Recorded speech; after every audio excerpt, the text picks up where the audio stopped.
c'est une grosse crawa, on va la niquer ce soir. Et la grosse crawa, c'est qui? Eh ben, c'est la Xbox One. C'est une grosse crawa. Et c'est fait niquer ce soir. Pourquoi je dis ça? J'ai énormément d'estime pour le travail de Microsoft qui est arrivé de très très loin. Parce que bon. Oh Jack, reste là-haut. Putain, excuse-moi, faut que je boive mon café un petit peu quand même. Moi, j'étais un énorme adepte de la première Xbox. Parce qu'il y avait tout sous le capot. Et la Play à côté, elle avait. La Play 2, pour moi, elle avait rien. Voilà, c'est comme ça. Calme. Ils ont contourné le problème. Surtout graphique, chargement et compagnie, parce qu'ils avaient quand même pas de disque dur, faut pas oublier. Alors que la Xbox, la première du nom, elle n'est qu'un ordinateur qui est arrivé avec une GeForce 2, si je me gourre pas, à l'époque, et les PC tournaient en GeForce 3 minimum. Mais ils en ont tiré parti, et pour une console, c'était excessivement impressionnant, je trouve. Voir pour la première fois un buggy de chez Halo, un buggy de chez Halo traverser un bout de map et en dessous il y avait écrit chargement en cours, nous la mâchoire elle s'est décrochée. À l'époque c'était hyper impressionnant quoi. Graphiquement, le premier Halo il avait mis une grosse claque et le deuxième Halo il a mis en ligne réellement tout le monde. Même si on tournait encore avec du Rainbow Six 3, que de souvenirs. Je vous conseille le Rainbow Six Siege du coup. Et moi je tournais à Capcom SNK2 à l'époque. Et ouais, je suis pas jeune. Début des années 2000 quoi. C'était la grande dernière fois où j'ai été un liveur et je décrochais pas. C'est aussi là que j'ai rencontré ma femme. Donc voilà, moi j'étais à fond dessus et du coup après la 360 est arrivée. Donc alors attention, j'achète pas mes consoles directement. Je suis pas fou. Hein. J'attends que ça tombe en panne. Et oui, c'est le vendeur, il est obligé de regarder et d'attendre. Et du coup j'ai pris une 3.6 et la 3.6 elle avait ce putain de cercle rouge. C'était un truc de fou mais ça énerve plus qu'une manette, c'est clair. Après, moi, je me suis accroché parce que j'aimais bien Microsoft à l'époque. Pas que je les aime pas maintenant, mais je prendrai pas de One. Je suis désolé. Je jouerai avec une One qu'on me prêtera un jour pour faire quelques exclus, mais je trouve pas que ça vaille vraiment le coup pour le moment. Désolé. Et donc, du coup, Microsoft s'est servi. Ah oui, je vous expliquais aussi comment ça s'est passé. En fait, Microsoft éditait à l'époque de la Dreamcast des manettes de sous-marque, des cannes à pêche de sous-marque via Mad Catz. Si je me gourre pas, c'est bien ça. Vous me rectifierez si je me trompe, je suis pas non plus imparable. Et je prépare que dalle. Tout est là. Et ils se sont donc inspirés de ces essais, de ces technologies. Et c'est là qu'on a vu apparaître une imitation au niveau des manettes. J'insiste, les meilleures manettes de l'histoire, pour moi, c'est plus les manettes Microsoft. Je suis désolé, il y a technologie PC et ils ont copié pas mal de choses. Y compris chez Sega. La manette 360 pour moi c'est un exemple. La manette One elle est au-dessus. Et la Elite on n'en parle même pas. Là c'est un bijou. J'attends de voir combien de temps ça va durer par contre. Bizarre. Ils ont donc créé donc des sous-marques à l'époque pour Sega. Et d'ailleurs si je me gourre pas il y a un Windows CE je crois dans la Dreamcast ou quelque chose comme ça. Une première approche de chez eux. Dans la bécane qui tournait avec en fait de la carte graphique et tout un moteur de borne d'arcade. Alors j'ai toujours envie de donner un nom de gonzesse. C'est pas une Naomi, c'est une Noami. Noami. Non, c'est une Naomi. Enfin, c'est la une quoi.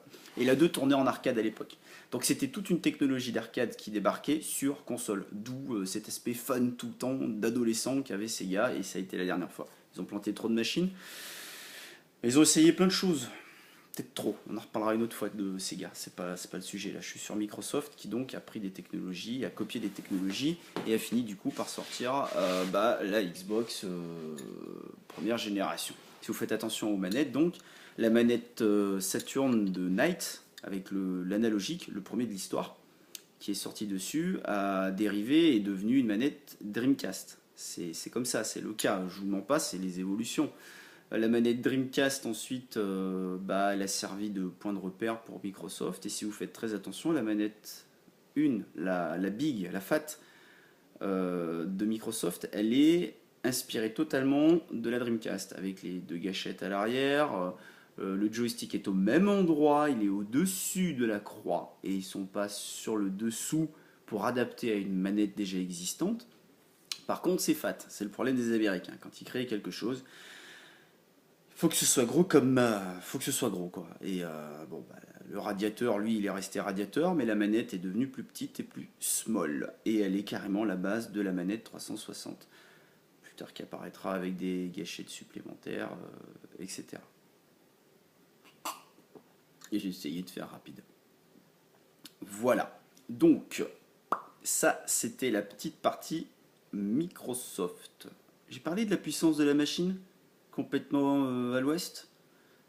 Bah si, il faut le dire, c'est comme ça. La machine, quand elle a des exclus, ils font tout pour que ce soit bien. Ma jack est tombée. Ah non, c'est le gros. Et ça me perd. Putain. Et oui, donc Microsoft a foiré son entrée en nouvelle génération en voulant imposer, et c'est là que c'est marrant, en voulant imposer des choses aux consommateurs, y compris la même boulette que Sony. Sony l'a fait. Attention, Sony l'a fait aussi. La même boulette. Faire du démat direct. Imposer le démat. Alors au début, ils disaient oui, mais vous achèterez le jeu, vous n'aurez pas d'occasion. Il sera juste prêtable. Et je crois à l'époque, c'était genre 30 € pour pouvoir y jouer avec le jeu de quelqu'un d'autre. Ce qui est débile. Le mec qui joue paye 30, le deuxième, et le premier, il l'a payé plein pot. Enfin bon, bref, on savait pas bien où ça allait et c'était complètement naze. Il est là.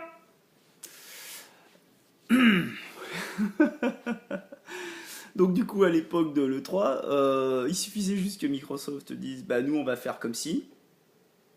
Et Sony est arrivé derrière l'après-midi et a dit bah nous on va faire comme ça. Voilà. Ça se trouve, Sony avait la même idée. Bah ouais, on saura jamais. Du coup Sony est passé pour le gentil. Voilà. Du coup Microsoft a divisé la puissance de sa console en deux parties. Une pour le Kinect.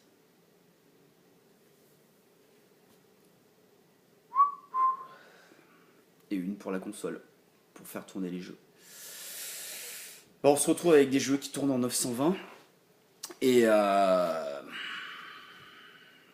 ben, il y a moins de baisse que sur une PS4 sur certains jeux, oui, de framerate, mais si je ne me gourre pas, attention, je suis pas un technicien, les images secondes quoi, mais par contre, des fois, c'est vraiment moche. Moi, Need for Speed, putain, sur One, qu'est-ce que c'est moche.